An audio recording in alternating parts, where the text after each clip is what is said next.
কৰি জিকিব বিচাৰিছে আৰু আমি ভোট চুৰ কৰিবলৈ নিদিওঁ আমাৰ এইটো ৱাদা থাকিল আপোনালোকৰ ওচৰত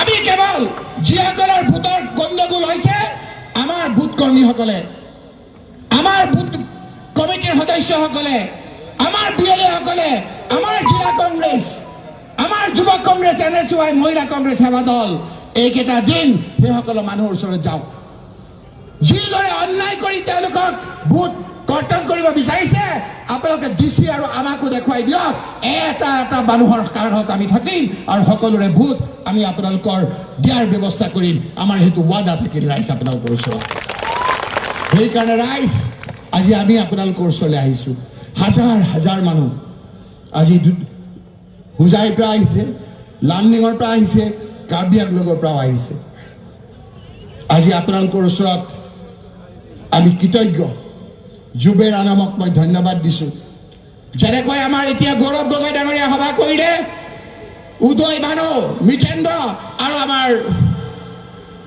জুবেৰ আনাম এই লোকসকলেও মাটি বচাও জাতি বচাও আন্দোলন আৰম্ভ কৰিছে যেতিয়া ধেমাজিলৈ গৈছে অজস্ৰ ডেকা ল'ৰা ওলাই আহিছে যে আমাৰ মাটিবিলাক বচাওক আমাৰ জাতি বচাওক তিনচুকীয়ালৈ গৈছে তাতো অজস্ৰজন লোক ওলাই আহিছে যোৱাকালি নগাঁৱলৈ গৈছো তাতো ওলাই আহিছে বৰাক ভেলীলৈ গৈছে সকলো ওলাই আহিছে আজি যেতিয়া দেখিলে যে যুৱ কংগ্ৰেছে জাতি বচাও মাটি বচাও পাতিছে কাৰ্বি আংলঙৰ পৰা দৌৰি আহি কৈছে যে আপোনালোকে কংগ্ৰেছে আমাক বচালে বচাওক 40,000 বিঘা মাটি কাৰ্বি আংলঙৰ পৰা আদানী আৰু আম্বানীক দি দিব বিচাৰিছে ৰাইজ 40,000 বিঘা মাটি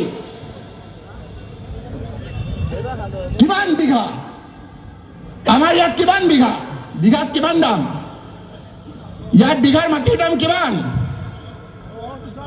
গাঁৱতে বহুত হিমন্ত বিশ্ব শৰ্মা আদানী আৰু আম্বানীক কিমানকৈ দিছে জানে 40,000 বিঘা মাটি কিমানকৈ দিছে জানে নেজানে আপোনালোকে 1 টকা 1 টকাকে দিছে ৰাইজ জনজাতি লোকসকলক যিটো অন্যায় কৰিছে এইবাৰ চাব হিমন্ত বিশ্ব শৰ্মাৰ বাকচ খালি যাব এটা চিট তাত নাপাই চাই থাকক আপোনালোকে কোন মানুহখিনি ক্লাছ হোৱা নাই যোৱাকালি মই পাৰ্লিয়ামেণ্টত এটা কুৱেশ্যন সুধিছিলোঁ যে আপোনালোকে যে কৈ আছে জনজাতি দিম 6 জনগোষ্ঠীক কেতিয়া দিব তেওঁলোকে কৈছে যে ইলেকশ্যনলৈকে আমি 6 জনগোষ্ঠীক জনজাতি দিব নোৱাৰো কেতিয়া দিবা তোমাকে ক্ষমতা যোৱাৰ পিছত দিবা সকলো জাতি জনগোষ্ঠীত থকাছে ৰাইজ এই জনগোষ্ঠীসকলে হাজাৰ হাজাৰ মানুহে তেওঁলোকক ভোট দিলে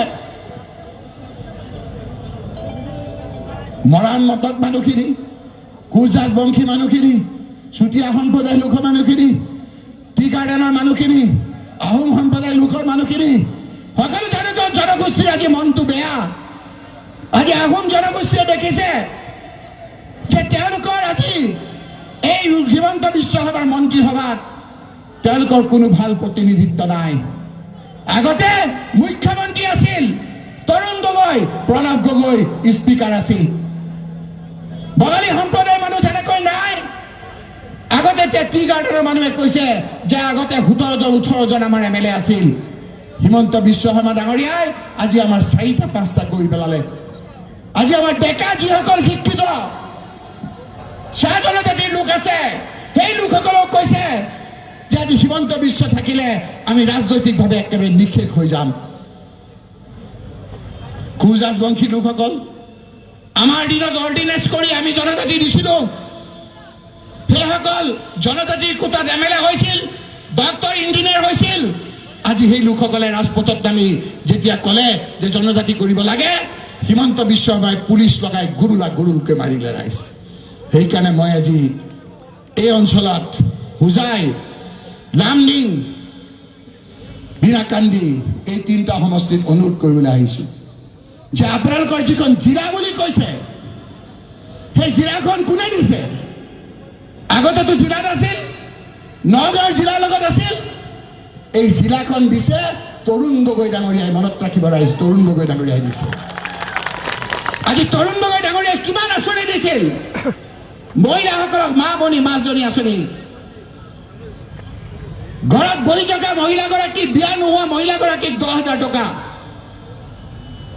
মই দীঘলীয়া নকৰো, উদয় হেনো ইয়াত আছে, বক্তৃতা দিব। এতিয়া যিবিলাক আঁচনি দি আছে, সকলো আঁচনি আমাৰ চৰকাৰ আহিলে আকৌ দিম। হিমন্ত বিশ্ব শৰ্মাৰ চৰকাৰে খোলাকে কৈছো, যিবিলাক দি আছে আমি সকলোবিলাক দিম, লগতে ইয়াতকৈ আৰু 4 গুণ আঁচনি আমি বঢ়াই দিম। কেনেকৈ দিম? ক'ৰ পৰা পইচা পাম? আমি কি ধাৰ ল'ম নেকি? আমি ধাৰ নলওঁ। আমি ধনী মানুহে ব্যৱহাৰ কৰা বস্তুত কৰ লগাম, টেক্স লগাম, আৰু দুখীয়া মানুহে ব্যৱহাৰ কৰা দাইল, মিঠাতেল, চাউল এইবিলাকৰ দাম কমাই দিম। সেই ধৰণে আমি আগবাঢ়িছো যে দুখীয়া মানুহক কেনেকৈ সকাহ দিম। আজি দমকাত যদি কোনোবা মানুহে গুৱাহাটী মেডিকেল কলেজলৈ যাব লাগে, হাহাকাৰ, কি হ'ল মোৰ পইচা নাই। কোনোমতে আমি এখন গাড়ী লৈ গুৱাহাটী মেডিকেল কলেজলৈ নিবলৈ ওলাইছো, বাটত আমাৰ দমকাত টুল টেক্সত পইচা দিব লাগে। দমকাত টুল টেক্স দি গোৱাৰ পাছত আকৌ ৰহাত টুল টেক্স দিব লাগে।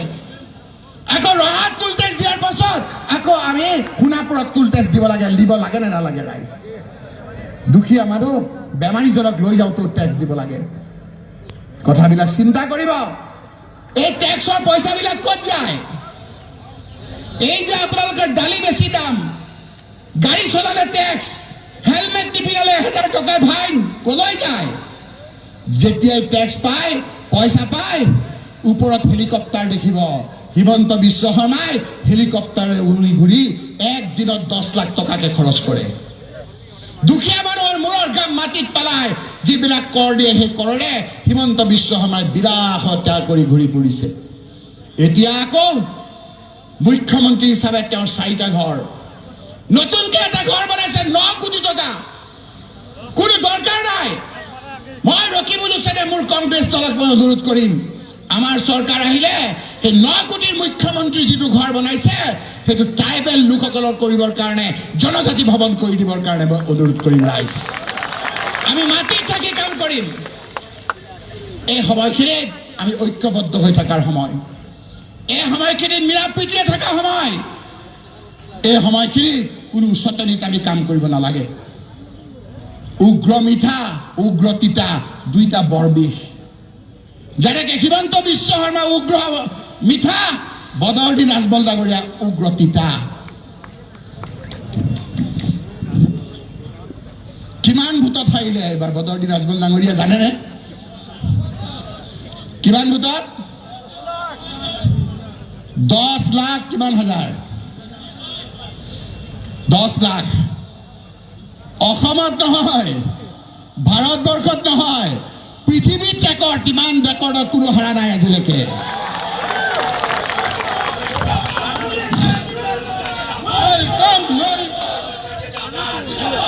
কিয় হাৰিলে?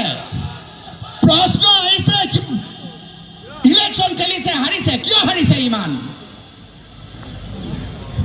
সেইজনৰ মাৰ কোনেও নেদেখে। কিয়? যে তুমি এই মানুহখিনিক দিছিলা যে এই মানুহখিনিৰ কাষত থাকিবা, এই মানুহখিনিৰ তুমি বিপদৰ সময়ত থাকিবা, কিন্তু তুমি গৈ নিজৰ ব্যৱসায় বাণিজ্য বঢ়াবৰ কাৰণে হিমন্ত বিশ্বৰ ওচৰত তুমি আঁঠু ললা। হিমন্ত বিশ্ব শৰ্মাৰ কথা মতে কাম কৰিলা। বদৰুদ্দিন ৰাজবল ডাঙৰীয়াই মই খোলাকে কৈছো, হিমন্ত বিশ্ব শৰ্মা মুখ্যমন্ত্ৰী হৈ থাকোতে বেহা বেপাৰত যিমান লাভ হৈছে, কোনো চৰকাৰৰ দিনত ইমান লাভ হোৱা নাই। ৰাইজ, কথাবিলাক চিন্তা কৰিব। বদৰুদ্দিন ৰাজবল ডাঙৰীয়াই কৈছে যে মোৰ ব্যৱসায় কৰাৰ ক্ষেত্ৰত হিমন্ত বিশ্ব শৰ্মাই মোক যথেষ্ট সহায় কৰিছে। আজি আমাৰ স্কুল খুলিছে, কলেজ খুলিছে, খোলক, আমাৰ আপত্তি নাই। কিন্তু এটা ল'ৰা পঢ়াওঁতে কিমান টকা লাগে জানে? মই কেনেকৈ ইয়াত থিয় হৈ ক'ব পাৰিছো? কয় চেৰেটি বিনামূলীয়াকে পঢ়াম। মোৰ ধুবুৰী, গোৱালপাৰা, বৰপেটা যিবিলাক ল'ৰা আহে, এটা ল'ৰাৰ পৰা 2.5 লাখ টকাকে লয়। ৰাইজ, আপোনালোকৰ ইয়াত কিমান মানুহে 2.5 লাখ টকাৰে পঢ়াব পাৰিব জানো ৰাইজ? তেওঁৰ যিমান এডুকেশ্যনৰ ক্ষেত্ৰত এতিয়া ৰমৰমীয়া বজাৰ হিমন্ত বিশ্ব শৰ্মাই কৰি দিছে। সেইকাৰণে আমি সৰুকে হ'লেও মই গোৱালপাৰাত এখন ভাল এনেধৰণৰ ইনষ্টিটিউট খুলিছোঁ, য'ত 2.5 লাখ টকা বদৰুদ্দিন আজমল ডাঙৰীয়াক লাগে, আমাৰ তাত 40-50 হাজাৰ পঢ়াৰ ব্যৱস্থা কৰি দিছোঁ ৰাইজ। আজি ইয়াত থিয় হৈ ক'ব পাৰিছোঁ আৰু কাম কৰিব পাৰিছোঁ এইকাৰণেই যে সদায় বিপদৰ সময়ত আমি আপোনালোকৰ লগত আছোঁ। যেতিয়া NRCৰ সময় আহিছিল, সেই সময়ত বদৰুদ্দিন আজমল ডাঙৰীয়া আপুনি সুপ্ৰিম কোৰ্টত কোন উকিল দিছিল? আপুনি কওক, কোন উকিল দিছিল? আমি কৈছোঁ যে আমি কপিল সিবাল, ইন্দিৰা জয়সিং, সলমান খুৰছিদ, বিবেক তানখা, ডাঙৰ ডাঙৰ উকিলক লৈ আজি NRCৰ সময়ত এই মানুহখিনিৰ বিপদৰ সময়ত লগত আছিলোঁ। পাহৰি গৈছোঁ আজি? নিজৰ ল'ৰা ছোৱালী লৈ, নিজৰ কাগজ পত্ৰ লৈ আমি এখন জিলাৰ পৰা এখন জিলালৈ ঘূৰি ফুৰিবলগীয়া হৈছিল নে নাই ৰাইজ? কাগজবিলাক দেখুৱাবলগীয়া হৈছিল নে নাই ৰাইজ? সেই সময়ত বদৰুদ্দিন আজমল ডাঙৰীয়াই আপোনালোকক ক'ত সহায় কৰিছিল দেখাওক। এদিন হঠাৎ এটা খবৰ আহিল যে 48টা মহিলা, যি মহিলাৰ গিৰিয়েকৰ ঘৰৰ পৰা বাপেকৰ ঘৰৰ পৰা গিৰিয়েকৰ ঘৰলৈ বিয়া হৈ যাওঁতে এখন পঞ্চায়তৰ লিংকেজ চাৰ্টিফিকেট দিছিল। সেই লিংকেজ চাৰ্টিফিকেটখন গুৱাহাটী হাইকোৰ্টে কেঞ্চেল কৰি দিলে। 48 লাখ মহিলা বিপদত পৰিছিল। সেই সময়ত দৌৰি আহিছিলোঁ উকিলৰ পৰামৰ্শ মতে,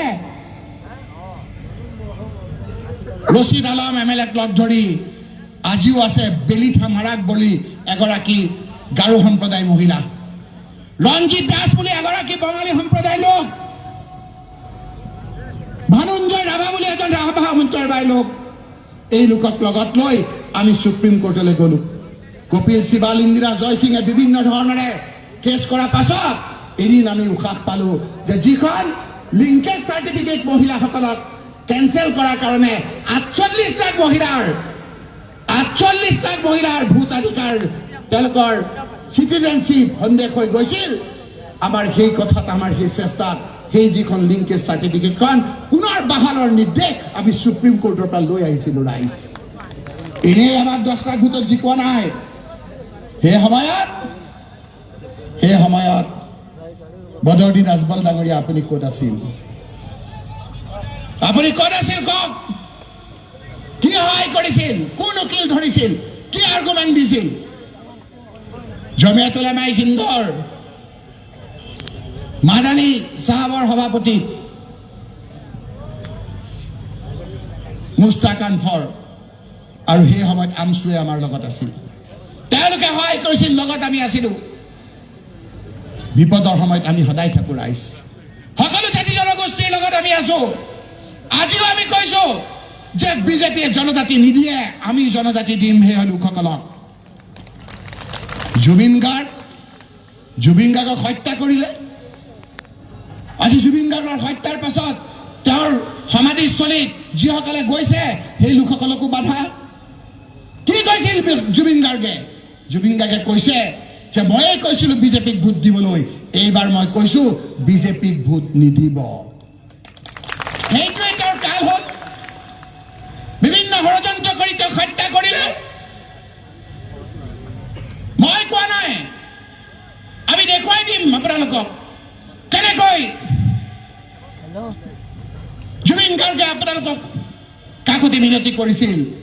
বহুতে ভাবিলে যে ইয়াও থাকিলে আমাৰ আৰু নহ'ব, হত্যা কৰা হ'ল। মই আজি আপোনালোকক খোলাকে কৈছোঁ, ডক্টৰ হিমন্ত বিশ্ব শৰ্মা মুখ্যমন্ত্ৰী থকালৈকে জুবিন গাৰ্গৰ হত্যাৰ যিসকল হত্যাকাৰী সেইসকলৰ বিচাৰ নহয়। আৰু আমাৰ চৰকাৰ অহাৰ লগে লগে আমি এই লোকসকলক ৰাইজৰ মাজত দিম। এই লোকসকল ষড়যন্ত্ৰকাৰী, এই লোকসকল হত্যাকাৰী। সেইকাৰণে মই আজি গুৱাহাটীলৈ যাবলগীয়া আছে। গৌৰৱ গগৈ ডাঙৰীয়াই কোৱাৰ দৰে আমাৰ অল পাৰ্টীয়ে আজি ভোট চোৰৰ কাৰণে এটা কাৰ্যসূচী লৈছে। সেই কাৰ্যসূচীত অংশগ্ৰহণ কৰিবলৈ গৈ আছো। কিন্তু আজি জুবেৰ আনম, উদয় ভানু, আৰু মোৰ ভাতৃ মিথেন্দ্ৰই মোক ক'লে যে আপুনি অলপ আহক আমি আপোনালোকৰ ওচৰলৈ আহিলোঁ আকৌ আহিম আপোনালোকৰ ওচৰত সকলো ফালে ঘূৰিম আমি সকলোৱে মিলা প্ৰীতিৰে এবাৰ হিমন্ত বিশ্ব শৰ্মা চৰকাৰক দিছপুৰৰ পৰা আঁতৰাই গৌৰৱ গগৈৰ নেতৃত্বত আমি কংগ্ৰেছৰ নেতৃত্বত আমি চৰকাৰ কৰিম এইখিনি কথাৰে আৰু বহুত কথা আছে কিন্তু মোৰ ভাতৃ আমাৰ উদয় ভানু ডাঙৰীয়া আছে জুবেৰ আলম আপোনালোকে জানে বৰাকত তেওঁৰ ঘৰ বৰাকৰ তেওঁৰ নেতা তেওঁ গুৱাহাটীত আহি আমি তাত কংগ্ৰেছৰ যুৱ কংগ্ৰেছৰ সভাপতি পাতিছোঁ আজি এজন শক্তিশালী নেতা সেই নেতাৰ ৰাতিপুৱা ফোন যে আপোনাৰ গুৱাহাটীত যি মিটিং থাকে থাকক আজি আপোনালোকে ইয়াত আহিব লাগিব সেই আহি দেখিছোঁ আপোনালোকৰ মৰম আপোনালোকৰ উপস্থিতিয়ে আমাক